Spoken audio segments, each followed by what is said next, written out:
അങ്ങനെ ഹദിയ കിട്ടി മക്കളെ, ഹദിയ കിട്ടി. നിങ്ങൾ കൊടുക്കണ്ട എന്ന് എത്ര പറഞ്ഞിട്ടും കാര്യമില്ല. ബീനെ, നീ എത്ര വീഡിയോ ഇട്ടിട്ടും കാര്യമില്ല. ആയിഷ, നീ എത്ര കമൻ്റ് ഇട്ടിട്ടും എത്ര വീഡിയോ ചെയ്തിട്ടെന്ന് ഒരു കാര്യമില്ല. എനിക്ക് വീണ്ടും വീണ്ടും കിട്ടും.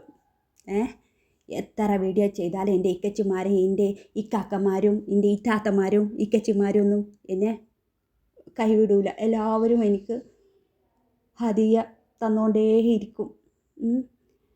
പിന്നെ എൻ്റെ കുട്ടികളെ കാണിച്ചിട്ടല്ലേ എനിക്ക് സോഷ്യൽ മീഡിയയിൽ ഇറക്കാൻ പറ്റുള്ളൂ. നിങ്ങളെ കുട്ടികളെ കൊണ്ടുവന്ന് കാണിച്ചിട്ട് എനിക്ക് സോഷ്യൽ മീഡിയയിൽ ഇറക്കാൻ പറ്റുമോ? ഇല്ലല്ലോ.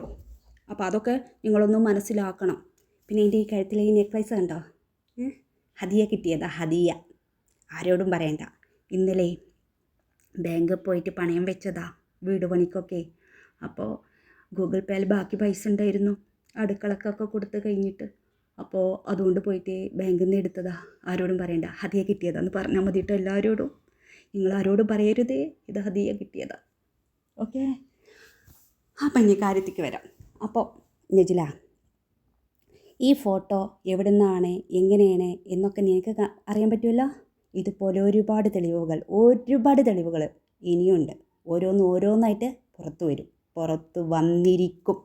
നീ ആരോ പറഞ്ഞേച്ച് ചപ്പും ചവറിനെ കൊണ്ട് ഭീഷണിപ്പെടുത്തിയിട്ടുണ്ടല്ലോ ഒരാളെ.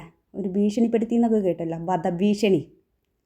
അത് 4 മടക്കിയിട്ട് പോക്കറ്റിൽ തന്നെ അങ്ങോട്ട് വെക്കാൻ പറഞ്ഞോളാം കേട്ടോ.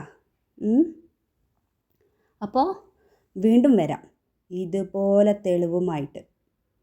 ഓക്കെ, അതുവരേക്കും ഗുഡ് ബൈ.